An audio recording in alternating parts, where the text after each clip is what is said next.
है, उस कारण से उस कर्जे का अब पूरा भुगतान करूंगा मैं। बस बस इसी खूनी फरसे से अब तेरा बलिदान करूंगा मैं। फरसा दिखलाकर बार बार क्या मुझे डराने आए हो? क्या काल आपका वाहन है जो उसे साथ में लाए? वह सुर नहीं कहलाते जो अपना आप बखान करे, वह काम नहीं कर सकता जो बातों का भुगतान करे। वह लोहा तुम्ही को शुभ हो जिसने घर का लोहू चाटा, अरे बलिहारी घासों का जिसने माता का सिर काटा। अब रहेगा शेष गुरु का ऋण, उसको मैं निपटा दूंगा। ले आए आप महाजन को तो कौड़ी कौड़ी भुगता। छोटा है पर बड़ा ही खोटा है, सोने के लोटे में विष है जो दूध मिलाकर खोटा है। शंकर का कर लो दंड खंड, करता है घमंड अपने बल का। रणवासों में खेला है, देखा नहीं कभी रणस्थल का। जो बने इमारत वर्षों में, अच्छा घंटों में वहां गिर पड़ती है। मंडन में वर्ष गुजर जाती है, पर खंडन में देर न लगती। हम अभिमान करें किस बल का? हम तो खंडन करने वाले हैं। हाथी के जो निकले हुए दांत देखो तो कितने मोटे हैं, पर जिनमें वायु चबाते हैं छोटे ही छोटे। रणवासियों में पलने वाले जब रंग के पाले पड़ते हैं, उस समय काल भी सम्मुख हो और कुश्ती उनसे हम। हे नाथ, इस बालक पर दया कीजिए। इस दूत में बालक पर क्रोध न करते। जो लड़के कुटाई करते हैं तो गुरु माता पिता मन में प्रसन्न होते हैं। से सेवक जानकर क्षमा कीजिए, क्योंकि आप समदर्शी है, साधवान, धीर और ज्ञानी मुनि हैं। धिक्कार धिक्कार भुजाओं को मेरी, जो इस पर नहीं प्रहार किया है। व्यर्थ कुल्हाड़ा मेरा जो इसका नहीं सहार किया है। वही सवाल बालवत का जब यह खुद मरना चाहता है। मत देना कोई दोष मुझे, अब फरसा इसे काटता है। हे राम, तुम्हारा भाई बड़ा पापी है। शरीर से तो गोरा है पर मन का मलिन है, बड़ा ही ठीक है, मूर्ख है। मूर्ख बचपन से ही मुझे टेढ़ा नजर आता है। तुम्हारे स्वभाव से इसके स्वभाव बिल्कुल नहीं मिलते। हमारा पता बदला कर इसे चुपचाप बैठा दो। तुम सा पापी हम नहीं, जो बधी है अपनी माए। और मुनिराज जी, क्रोध जो है पाप का जड़ होता है, जिसके वश में होकर लोग अनुचित कार्य करते हैं और संसार में प्रतिकूल चाल चलते हैं। मुनिराज जी, आप बैठ जाइए, आपके पांव दुखते हो, आप बैठ जाइए मुनिराज जी, क्योंकि यह धनुष आपको बहुत ही प्यारा है। हे राम, तुम्हारा छोटा भाई जानकारी से बताता हूं, यह बड़ा ही ठीक है, मूर्ख है, मन का मलिन है और पैसा सुंदर है, मानो विष से भरा सोने का भरा। हे नाथ, कहिए। बालक के वचनों पर ध्यान न दीजिए। बालक और बंदर का एक ही स्वभाव होता है, इन्हें कोई दोष नहीं देता। फिर इन्होंने आपका कुछ न बिगाड़ा, आपका अपराधी तो मैं हूँ।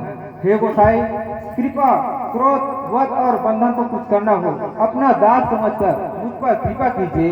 हे मुनिवर, जिस प्रकार आपका रिझ जाए वही उपाय कीजिए। कहिए मुनिवर, मैं वही उपाय करूँ।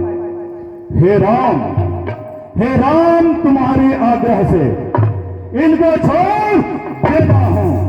जितने भी मैंने क्रोध किया सब उनको वापिस मैं लेता हूं। पर मेरा क्रोध कैसे जाए राम? देखो देखो, तेरा छोटा भाई अब भी मुस्कुरा रहा है। देखो देखो राम, वो अब भी मुझे देख देख मुस्कुरा रहा है। मुनिराज, आप हमें कुमड़े की बत्तियां समझ रखे थे। हम बोल रहे हैं वो आपको बुरा लग रहा है, पर आप तो बोल रहे हैं मानो फूल झर रहे हैं, ऐसा कह रहे हैं मुनिराज जी। देखो राम, देखो देखो, वो मेरा उपहास कर रहा है। देखो फिर मुस्कुरा रहा है। देखो वो हम मुस्कुरा है, पर तीन छाती मेरी या विस्की या रंग भेद मेरे तो आग लगाती है। अरे उन्हें भी तो कोई शिक्षा दो, मुझको ही क्यों समझाते हो? मेरे आंखों के आगे से किस लिए इसे न हटाते हो? जरा देख, यह मूर्ख बालक हट करके यमपुर में घर बनाना चाहता है। इसे जल्दी मेरे आंखों के सामने हटा दो, जल्दी से मेरे आंखों के सामने से हटा दो। आंखों से आंख डरते हो, अच्छा। आंख मूंद चले जाओ। जब बिना बुलाए आए हो, अब बिना कहे जा सकते हो। अनुराग धनुष खंडों से है तो उसको ले जा सकते हो। दुख अगर टूट जाने की है तो मिस्त्री लाकर जुड़वा डालो। अरे सच! शिव का धनुष तोड़कर हमको ही ज्ञान सिखाता है। तेरा भाई तेरी सलाह से कटु वचन कहता है और तू छल से हाथ जोड़कर विनती करता है।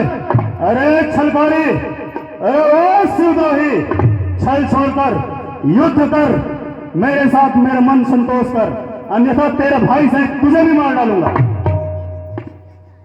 हे गुणेश्वर, क्रोध दूर करो। आपके हाथ में यह कुठार है, यह मेरा सिर है। जिस प्रकार आप करीब जाए वही उपाय कीजिए। हे स्वामी, मुझको अपना सेवक जाने। सेवक और स्वामी में युद्ध कैसा? क्षत्रिय वेश में बालक ने कुछ कहा, इसमें इसका कोई दोष नहीं। यदि आपके पहचान नाम को जाना था पर आपको पहचाना न था। यदि आप मुनियों के वेश में आते तो यह बालक आपके चरण रथ को मस्तक पर धारण करता। अब अनजाने को चूक जानकर क्षमा कीजिए, क्योंकि ब्राह्मण के हृदय में बहुत ही दया होती है। हे देव, कहाँ चरण, कहाँ मस्तक, कहाँ राम छोटा सा नाम, कहाँ परशुराम सहित आपका नाम बड़ा है। हे देव, हमारा तो एक धनुषी गुण है, आपके तो परम पवित्र 9 गुण है। हम सब प्रकार से हारे हुए हैं, हमारा अपराध क्षमा करिए महाराज। हे राम, तुम्हारी बातें सुन नरमाई मुझ में आती है, पर देख तेरे इस भाई को फिर से गरमाई छट जाती है।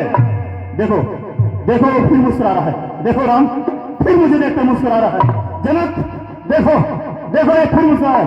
उसका रह रहकर हंसना मुझ पर बिजलियां गिराता है।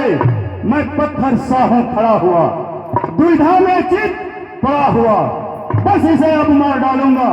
हे राम, यही सोचा है अब। ओह, यह क्या हुआ मुझे? मेरा पांव क्यों आगे पड़ता है? फरसा पहाड़ सा हो गया, जो उठाए नहीं उठता है। देखना देखना, संभलना इसी जगह, मूर्ख होकर मत रह जाना। या नहा के हमको मंदिर ही हो यहाँ आपका बनवाना। फिर महाराज, हम पूजा की सामग्री इस समय नहीं रखते। भगवान आप स्वीकार करें तो यह हार भेंट कर सकते। छोटा भाई बार बार अंगारे मुझ पर फेंक रहा और तू मीठी मीठी बातों से छोटा मेरा सेक रहा। यह है गरम, यह है नरम, क्या कुटिल नीति है इन दोनों की? क्यों विश्वामित्र जी देख रहे हो चालाकी अपने चेहरों की? मैं परशुराम कहता हूं तो तू भी राम कहता है। मेरा नाम छीनकर तू मुझ पर धाक जमाता है। ऐ राम, दो राम नहीं रहेंगे राम, इस कारण कर संग्राम अभी, अन्यथा जगत को मत बहका दे राम नाम का। जीवनाथ, आप में और मुझ में सोचे तो कितना अंतर है। मस्तक पर है यह राम नाम, चरणों पर है परशुराम। मैं राम, आप है परशुराम। अब कहिए किसका नाम बड़ा? वही तो बड़ा कहलाता है, होता है जिसका नाम बड़ा। हे गुणेश्वर, आपकी क्रोध बहुत बड़ी हुई है, हमारी भूल छोटी से है। हाथ से छूते ही पुराना धनुष टूट गया, मैं किस कारण अभिमान करूं? यदि हे गुसाई, हम आपको ब्राह्मण समझकर निरादर करते हैं तो सत्य सुनिए। संसार में ऐसा कौन सा युद्ध है जिसके डर से हम सब